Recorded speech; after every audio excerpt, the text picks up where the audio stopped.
আসসালামু আলাইকুম গাইস। আপনাদেরকে আজকে কিছু কথা বলবো। আজকে কিছু গাপ্পি মাছের ডাম্বুয়ার গাপ্পি মাছের বিষয়ে কিছু কথা বলতে চাই আপনাদের সাথে। কারণ আমার কাছে কিছু ডাম্বুয়ার গাপ্পি মাছ ছিল দীঘায়।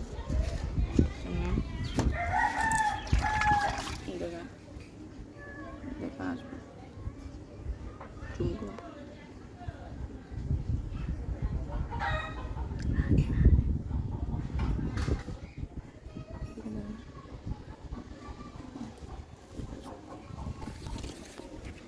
আমার যার কাছে গাপ্পি মাছটি প্রথমে ছিল ও ভালোভাবে ওর কাছে ব্রিডিং করছিল না, তো আমি আনছি।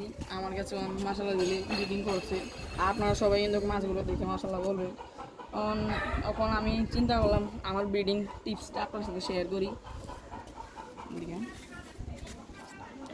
এই যে গাপ্পি মাছগুলো দেখছেন আপনারা, এগুলো কিন্তু আমি যার কাছে ছিল প্রথম, তার কাছে কিন্তু এগুলো ব্রিডিং করে নাই। আমার কাছে আসার পর এগুলো লোডেড হয়েছে। এখন আপনাদের সাথে শেয়ার করছি যে এগুলার ব্রিডিং সম্পর্কে। মনে করেন না, আপনারা প্রথমে যেটা করতে হবে, এরকম এরকম একটা পন্ড লাগবে। জুম করা লাগবে না, জুম করা দরকার।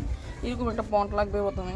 এই পন্ডের ভিতরে প্রথমে 1 সপ্তাহ থেকে 2 সপ্তাহ মিনিমাম এরকম পানিটা পুরাতন করতে হবে। তারপর পানিতে দিতে হবে মোটা লবণ, মানে মোটা লবণটা দিলে একটু ভালো আর কি। তারপর যদি পারেন, সম্ভব হয়, তাহলে ওয়াটার প্ল্যান্ট দেখেন আমার ওয়াটার প্ল্যান্ট দিলে পানির অক্সিজেন তাপমাত্রাটা নিয়ন্ত্রণ থাকে। আমি আজকে স্বল্প পরিসরে আপনাদের সাথে কথা বলবো, কেননা অনেক রোদ, আজকে তাপমাত্রা অনেক বেশি।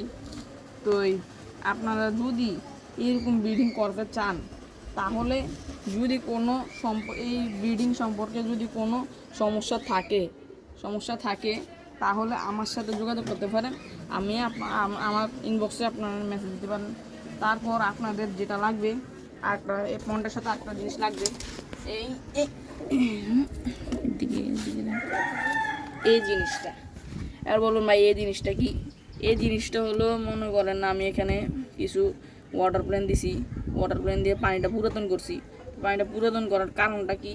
কারণটা হলো যে আমি মাছটা যে রোডেট ফিমেলটাকে আমি এটার ভিতরে দিব। দেওয়ার 1 দিন বা 1.5 দিনের ভিতরে বাচ্চা এটার ভিতরে দিবে। বাচ্চাটা থাকবে এটার ভিতরে।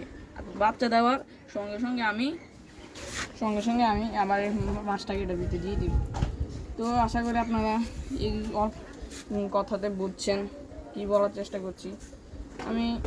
আর এটা কিন্তু আমার প্রথম ভিডিও, আপনারা সবাই লাইক আর শেয়ার করে দিবেন। আশা করি যে আপনারা বুঝছেন, আমি বোঝার চেষ্টা করেছি। যদি কিছু ভুল থেকে থাকে তাহলে ছোটো ভাইয়ের হিসেবে মাফ করে দিবেন। আর যদি কোনো ভুল আপনারা দেখে থাকেন তাহলে আমাকে বলতে পারেন, আমি ভুলটা শুধরানোর চেষ্টা করব। আসসালামু আলাইকুম।